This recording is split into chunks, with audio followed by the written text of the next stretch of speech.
Right everybody, I am making you a video of how to fix your PTO. And if you are in the skip industry or you're into waste or anything else, you're in the right place. If you're not, you better do one, because this is not for wet wipes. This is just for anybody in the waste, scrap or whatever industry. That is it. It's all this channel's for. It's not a load of 13-year-old girls checking their asses around on TikTok. Proper men's channel, all right? Men and women who are in the skip industry. So let's get into it. Before we go any further, the first thing I will tell you is to make sure it is turned on. So, yes, turn the fucking thing on. But I'm going to show you everything that I know quickly in a little short video of how to do it. First thing is though, which I've had many young gentlemen down here that really piss me off, the PTO's not even turned on. So we will move on from there. I have got a customer who's got a problem with his PTO, and I'm going to run you through how I go through the process of elimination of checking if a PTO is damaged or whatever. So this is an old truck and she's still on the road every single day. 13 plate, made this body 10 years ago. She's still running and she hasn't had a PTO ever, or a pump. So what I'll tell you with pumps, the main thing is you leave the pump on. So the pumps on these trucks are probably made to run at 1,000 to 1,500 RPM maximum, I would have thought. There won't be much good for, you know, anything over 3,000, that is for sure. 3,000, you'd be on the borderline all day. So when these vans, and what happens is they leave the PTO on, it'll go up to, you know, you're revving it 4,000, 4,500, whatever. It's too fast for the pump. It can't move the oil quick enough, cavitates, leaves loads of little score marks on the inside of the pump and different things, and you've got no chance. That's the first thing. That's what damages the pumps, is the changes in speed and all sorts of stuff like that. The PTOs usually are damaged by people leaving the PTO on that can do it, and also turning the relief valve up too high. So I'm going to show you. This video is not just for the customer. One of my customers has got a van off me years ago. He sold it and sold it and sold it, and the new guy's got it, is having a few problems. So I'm going to run through this video, start to finish, for him and for other people to thingy, and any customers in the future we have. If you get a problem with your PTO, you can do this diagnostic work. Very easy. Ring me, I'll send you a PTO out if that's the problem. So starting at the beginning, just bear in mind I'm not a proper you know, cameraman or like that. I'm just holding my camera in my hand and I'm going to try and make sense of it the best I can, but you should understand it, because this video is made for idiots, me being one of them. So I'm going to explain it in a way that I understand it, which is a bit of a way that an idiot would think about it. Sounds stupid, but there you go. So right, let's start at the beginning. So when I go to a truck, the first thing I do, the very first thing, is check the oil.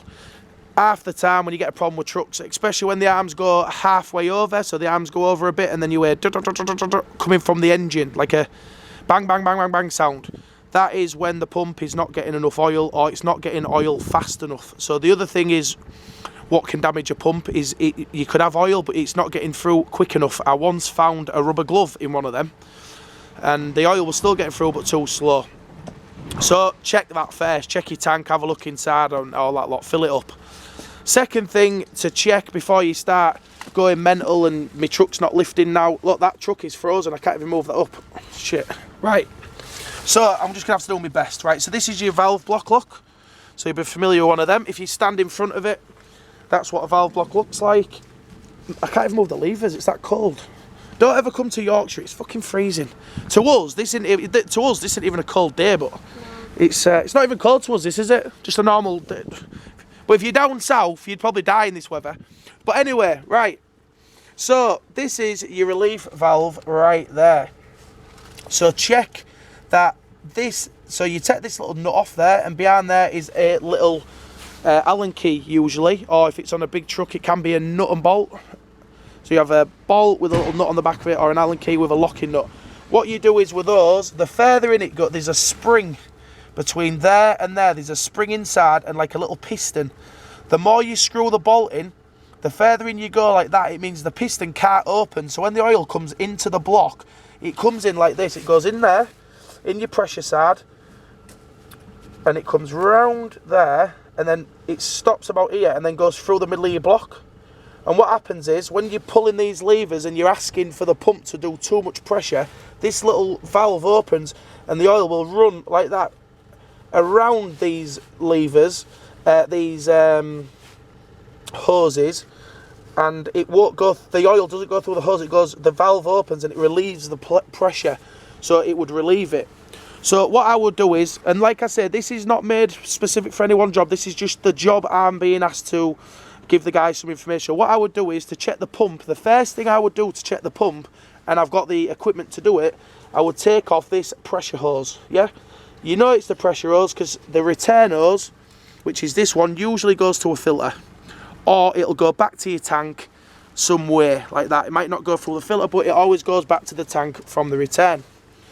The feed into your thingy. So what I would do there, first of all, to check the pump, I would take that off. I'd put a T-piece in it, like that, and I would put a pressure gauge in it. Well, I've got a new camera now, so I can actually put a picture now of a pressure gauge, right? They're about 10 quid, and you just put it in there in between the two and go like that, and it has a little gauge on it. You're looking for, on a Transit or an Iveco magnetic clutch type PTO, about 180 bar, something like that, and the ones that go on the gearbox a little bit higher. So what you would do, you would put your pressure gauge in there. I'm going to put a picture of the pressure gauge on the screen. The arms are all the way down. I would pull this lever like that to go down more. So I'm going to actually try and close the arms even though they're all the way down. What that would show me is the gauge will come up like that, and you'll see where it goes to, and then it won't go any higher. And the reason it doesn't go any higher is because this valve is blowing the pressure off. That will give you a good idea if you're getting pressure from the pump. And also, the other thing is it consistent pressure? So what can happen with a magnetic clutch is it can slip like that as it goes round. There's 2 or 3 reasons for that, and I'm going to go into that as well. So, pressure gauge on there. If you don't have one, you can get them off eBay, you can get them off Amazon. They come next day, and you just get in there, you get a T. So you just put a little fit in, it's like one of them, like in there, and it's a T piece. It comes up there, and then you have a little gauge, and then you're looking for your certain pressures. If you want to know the pressures, give me a ring, and I usually know most of them off the top of my head. Right, so that's everything at the back of the truck. So we're going to check our oil. If we've got no problems there, nobody's messed with the pressure relief valve and thingy, there's no leaks anywhere, we're going to put a pressure gauge in there and test it that way. Right, if we don't have a pressure gauge, so we're going to go and look at it that way, right? So we've got no pressure gauge. One other thing just to mention on the pressure gauge, when you're watching it, when it goes to 180, it should stop like that and quiver, just like that, very gently on the gauge. That's this valve opening and shutting, it's pulsing, right? If you go to your valve block and the gauge is like this, all over the place, maybe from 100 or 200, you know, then you've got a problem with the PTO usually, because it's not holding pressure, it's all over the place. And another thing I found is if you've got a crappy belt, what you'll find is, if you just pull that lever, like I said to you, so you're trying to close the arms even when they're closed, you pull this lever very, very gently like that. This is a little trick I do. You'll watch the gauge and it'll go up like that to 100, 150, 160, and then all of a sudden it'll just slip and go to 50 or something like that. And what that is, it's the belt. The belt is holding the pulley like that when it's turning the pump, and then all of a sudden it'll slip. And I've got a PTO to show you, so I'm going to get that and I'm going to show you it right now. Okay, so moving into the cab. I am not familiar with this truck in the slightest, but I presume this is the PTO button. Just make sure your PTO has a beeper on it like that. Because the amount of people I change PTOs for, right, and this is not an exaggeration, I would say I change 5 PTOs per month for people who have left it on. Yeah? Which is absolutely ridiculous. So I'm going to do the best I can do here. I'm holding the phone, I'm holding the bloody camera, and I ain't got a great way to show you what I'm doing, but I am going to try. Okay, so how does your PTO work? Okay, so we're looking here. I'll try and put a picture on the screen of it in bits and pieces, right? So this is your alternator. If you look at the belt, when you turn it on its side, should go, I'm a biggish guy, I can just turn that belt on its side, right? So I can get that belt just on its side. That's about the right tightness. If it's flappy or moves or anything like that, it's too slack. So we'll go in there, right. So we're looking down in there. I'm going to try and zoom it in. Right, that there is your pump. Sorry, PTO. Right down at the bottom. You can only just see it. Okay, and I'll show you what it looks like because I've got one over here. So they usually go right at the bottom of your engine. And I have got a damaged one. See? We're very prepared. Son, will you do me a favour and shut the bonnet? On what? On this van, yeah. Right, so down at the bottom of your engine, this is your pump. So, and your PTO. This usually has a pulley on it, but as you can see, it's all blown to pieces. So I'll try and put one on the screen. So inside there, it is an electromagnet. So you can see 2 cables coming into the back of the pump. Back pump, PTO. This is your pump. Right, let me start again. This is your pump from there to there. Just zoom that out a little bit. Look at me, all fancy. So that's your pump from here to here. Your PTO is from here to here, right? On the end of there, which we've taken off because we've changed this off a truck, and I just picked it up from the other yard so you can see. It has a pulley on it, which is what I just showed you earlier, with a belt round it. Yep, so this goes on your engine like that, and then it's on the back of your engine, spinning round. You flick your PTO on. Inside here, these 2 plates that pull together. As you can see on this one, it's all burnt out, and the reason for that is somebody has driven with it turned on. Look, it's Kentucky Fried. Driven with it turned on, and this is what it does. It cooks it and batters it. So inside there, these 2 plates. So what's happened? They're pushed together. So you flick your button in the cab. When you flick your button in the cab, the 2 plates pull together, and that engages the inside of this. Yep. So if you can see there, that wheel or spline goes through into this pump from there to there. When you flick your button, that joins this to this, which has a belt round it. So then it all starts spinning, and then your pump's like this, spinning like that, yeah? Because they're engaged through these 2 cables. So if you're getting a problem where you're not getting pressure, first thing to do is check your belt. So get your belt, turn it on its side like I've just showed you, and if it's working, it's working. If it's tight enough, it's tight enough. That's how tight it should be. Another thing to check for is if there's any oil on the belt. I've had it before where the pumps have had a little leak, like this one obviously has, look, and it's putting oil on the belt like that, and the belt slips. And when I was saying before about when you push this lever very gently forward and the belt starts slipping, it holds as long as it can. It holds, and then bosh, it starts spinning. A little bit like a wheel spin. So when you get your car wheel spinning, it's hard to get it to spin. Once it's spinning because it's got no traction, yeah? Same as with this. So how would we check this PTO? So you want to be putting 2, well, I'm going to take it that it's wired up. But you've got a red wire and a black wire, positive and negative. We use a relay, so we use a big thick cable to these, so it's got plenty of power, and we use a relay with an inline fuse, so you can't kill them, but people still do. So we're going to take it that this PTO is working as it should do, as in the PTO is pulling together and joining this centre spline with the actual belt itself. It joins them together. It goes like, you press the thing, it's like a magnet, it's down, they go like that, pull together all the way around. Pretty, they use it in aircon pumps, stuff like that. Pretty common.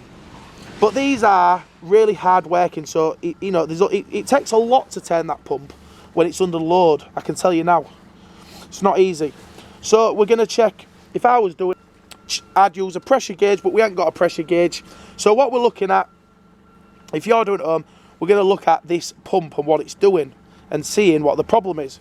So we're going to take it that we've got a belt round there, look. So we're going to forget all the engine, but there's a belt round there. So it's fitted correctly, there's power going to it and everything else. When you press your switch inside the cab, you can hear it click in, click out, click in, click out. So you know it's working, it's pulling together. Right, we're watching this, yeah? And we're going to do the same thing again. We're going to pull this lever down while this is turning and it's engaged. And what you'll see is a couple of things. This is this tells you if it's the pump or the PTO. Right.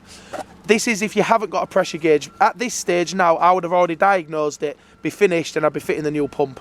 But this is for you guys at home who might not have the correct tools. So you will click on your PTO, it's running everything else. You're going to get your man, to come over here, your workman, or my son, wherever he's gone. And he's going to gently pull this lever slowly, yeah? There he is, look. So what I would do is, come over here, I'm going to show him. We're going to pull it, you're going to gently pull that lever, look. Well, a bit slower than that, but yeah. And I'm going to stand here at the front of the vehicle, and I am going to look at the pump, right? So because the pump's on the bottom of the engine, I'm going to come back over here and I'm going to show you what I'm looking for. So it would look like that from above, okay? He's going to pull the lever slowly, and what we're looking for, if he pulls that lever slowly, and as he goes further and further, if you start hearing squeaking, like a squealing, that can be a couple of things. Usually it's because the belt's too slack, it's stretched, or there's a million things that can happen to a belt. So we would go back to our test and we'd turn it on its side, check it, right, okay, the belt's too slack, it's no good. Has it got oil on it? We're going to do them checks. If that is all correct, what we're going to look at this pump, so if this belt, if this PTO there is turning normally, he pulls the lever and this stalls, so this pump, you can see it going dud, dud, dud, dud, as it figures, but the belt is still going round as normal, but it's juddering. That means that the tension on the belt is correct. And then that could be potentially a problem with the pump or the PTO holding itself. So the PTO could be worn inside, or 99 times out of 100, the driver drives with it turned on and it just cooks it. It's just running flat out all day. And it happens all the time. I've had these pumps, I've took the inside out, it's not left of them. The pump's smashing everything because it's been left on. I mean, that, if you look there, look. See the play in that? I'll tell you now, this pump is here. I've got a feeling, I mean, I pulled out my big bin what's full of rubbish, but I've got a feeling that's been left on and covered all this in oil, but I don't know. But anyway, so if we look at this pulley, the pulley will have 5 little grooves and it's just a normal pulley. Again, I'll put a picture on the screen for you so you can see it. If the belt is going round as normal, but the pulley's this pulley is juddering, like that, it can be a couple of things. So your pump is knackered or your PTO's knackered. And when he's got this fully pulled, the relief valve should open at the right place where that belt won't slip. So that's what we do when we set a pump up. We put the new PTO on, the new PTO and pump. I always swap them both. I never do one or the other. We put a new PTO, new pump, and then I have my pressure gauge here, and I set it from there, depending on what truck it is, we're going to say 180 bar, and I set it there. So when he pulls that lever fully, the belt's not slipping, it's holding, and the PTO's not stalling and juddering and messing about. It's not doing any of that.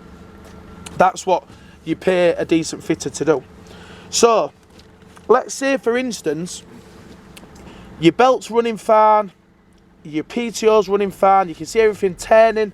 You look at the front of it here and everything's turning together because that has like a thing in the middle. It's all turning as it should do. It's 99 times out of 100 you pump. If it's not turning and it's juddering, like I said to you, it's either your belt's too stretched or not right or anything else. You know, and that's really usually what it is. It's the belt or the PTO. You can have a look, just look at it. You know, you're looking for anything charred. You know, my eyes are no different to yours. I'm just looking for faults. With stuff like this, it's pretty straightforward. If we look in there, look. She's bent, she's crisp, she's, you know, God knows what's happened to that. But at some point, she's got damaged. I mean, that there, if you look, the plane, that seal, you would never see it. You'd never seal that. The oil seal would be blowing oil all over, I would have thought.